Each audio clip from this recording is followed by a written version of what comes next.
তৃণমূলে কেউ নেতা নেই, সবাই কর্মচারী। শ্রমিক মে দিবসের দিনে শ্রমিককে বার করে দিল। কুণাল ঘোষ প্রসঙ্গে কটাক্ষ দিলীপ ঘোষের। রবিবার দুর্গাপুরের 38 নম্বর ওয়ার্ডে প্রাতঃভ্রমণে বেরিয়ে এই মন্তব্যই করেন বিজেপি প্রার্থী ব্রাত্য বসু। কুণালের বৈঠক নিয়ে কটাক্ষ। সকালে ঝগড়া করে, রাতে এক বিছানায় শুয়ে পড়ে। এটা ওনাদের বাড়ির নাটক। সকালে চা খান একসঙ্গে, বিকালে ঝগড়া করেন, আবার সন্ধ্যাবেলা এক বিছানায় শুয়ে পড়েন। এই ধরনের ড্রামা দিয়ে কি লাভ হবে? এই টিএমসি যতদিন থাকবে এই সার্কাস চলবে। ব্যথা কেউ নেই, সব কর্মচারী। যতদিন দরকার হয় তাকে কাজ দেওয়া হয়, তারপর লাত মেরে ফেলে দেওয়া হয়। আজ দেখুন ইনি কুণাল ঘোষ কী না বলেছেন, কত এক্সারসাইজ করেছেন পার্টিকে বাঁচাবার জন্য। এক রাত্রে মে দিবসের দিন শ্রমিককে বার করে দেওয়া হলো। কী রাজনীতি! নির্বাচনী প্রচারের জন্য গত কয়েকদিন ধরে টানা দুর্গাপুরে রয়েছেন তৃণমূল সুপ্রিমো মমতা বন্দ্যোপাধ্যায়। এই ইস্যুতেই দিলীপ ঘোষের কটাক্ষ।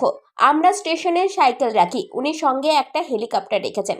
গতবার জঙ্গলমহলেও ডেরা বেঁধেছিলেন, হারিয়ে পাঠিয়েছি, এবারও হারাবো। মুখ্যমন্ত্রী এখানেই ঘাঁটি গেড়ে আছে বর্ধমান দুর্গাপুরে। দিলীপ ঘোষ মেদিনীপুরে ছিল, তখন জঙ্গলমহলে ঘাঁটি গাড়তেন। হারিয়েছি। এবার বর্ধমানে এসছেন, ঘাঁটি গেড়েছেন, আবার হারাবো। আমরা যেমন সাইকেল রাখি স্টেশনে, উনি একটা হেলিকপ্টার রেখেছেন এখানে, কাল দেখলাম সিটি সেন্টারে ওখানে। বন্ধ হয়ে যাওয়া হিন্দুস্তান ফার্টিলাইজার খোলার পক্ষে সওয়াল করলেন দিলীপ ঘোষ।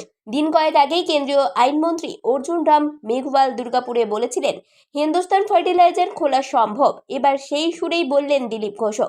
ইতিমধ্যেই প্রক্রিয়া চালু হয়ে গেছে, ভোটের পর তা আরও ত্বরান্বিত হবে বলে জানান তিনি।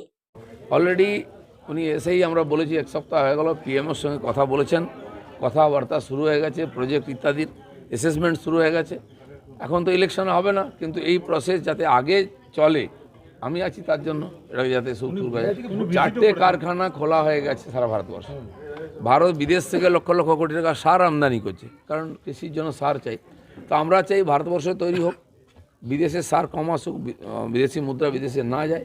এবং তিনি নিজে দেখে এসছেন এবং সমস্ত তথ্য পাঠিয়েছেন পিএমওতে। দুর্গাপুর কেমিক্যালস বন্ধ, ডিপিএল ঢুকছে। এর জন্য বাম সরকার থেকে শুরু করে বর্তমানে শাসক দল তৃণমূলকে দায়ী করেন দিলীপ ঘোষ। রবিবার সকালে দুর্গাপুর কেমিক্যালস এলাকাতে গিয়ে বন্ধ আবাসন দেখে দিলীপ ভাবতেও শুধু ইউনিয়নবাজি আর তোলাবাজির জন্যই কারখানা বন্ধ হয়ে গেল। মর্নিং ওয়াক করতে এসেছিলাম, পুরো ফাঁকা, বড় বিল্ডিং, কোয়ার্টার আছে, লোক নেই। আমি জিজ্ঞেস করলাম ব্যাপারটা কী গো? বলছে এখানে একটা কেমিক্যালস ফ্যাক্টরি আছে রাজ্য সরকারের, সেটা প্রায় বন্ধ, ঢুকছে। তো লোকও নেই, যারা আছে তাদের জন্য লাইন কেটে দিচ্ছে, কারেন্ট থাকছে না, জল থাকছে না, টিম করে জ্বলছে, কখনো বেতন দেয় কখনো দেয় না। এই যে রাজ্য সরকার, সেই যারা চালাচ্ছে সেই পার্টির লোকেরা কী বলছে, মোদি কারখানা বন্ধ করছে। তো রাজ্য সরকারের কারখানা কেমিক্যাল ফ্যাক্টরি কি মোদি বন্ধ করে দিচ্ছে না? কেন ঢুকছে, কেন চালাচ্ছে না? এত সুন্দর ফ্যাক্টরি, এত সুন্দর ব্যবস্থা, কোয়ার্টার ইত্যাদি। ডিপিএল এখানে দুর্গাপুর প্রজেক্ট লিমিটেড, সেও সেই অবস্থা, সেটাও রাজ্য সরকারের। সেটা কেন বন্ধ হয়ে যাচ্ছে? আজ নয়, সিপিএমরা চেঁচাই বেশি, তাদের আমল থেকে অবস্থা। আমি তো 30 বছর 40 বছর এখানে আসি, তখন থেকে দেখছি ঢুকছে। ও ঢুকতে ঢুকতে সিপিএম নিজেই শেষ হয়ে গেল, আর কারখানাও শেষ হয়ে গেল। ভুল নীতি, ঝান্ডাবাজি, তোলাবাজি, টিএমসি সেই জিনিসটাকে এগিয়ে নিয়ে গিয়ে বাকি বন্ধ করছে। সেখানে ওয়েস্ট বেঙ্গলে খালি কারখানা বন্ধ হয়, তখন মোদিকে জিজ্ঞেস করা হয় তোমরা কী করেছো? তোলাবাজি, ইউনিয়নবাজি করে সব বন্ধ করেছো। আজকে আমি সচক্ষে দেখলাম পশ্চিমবাংলার মানুষ।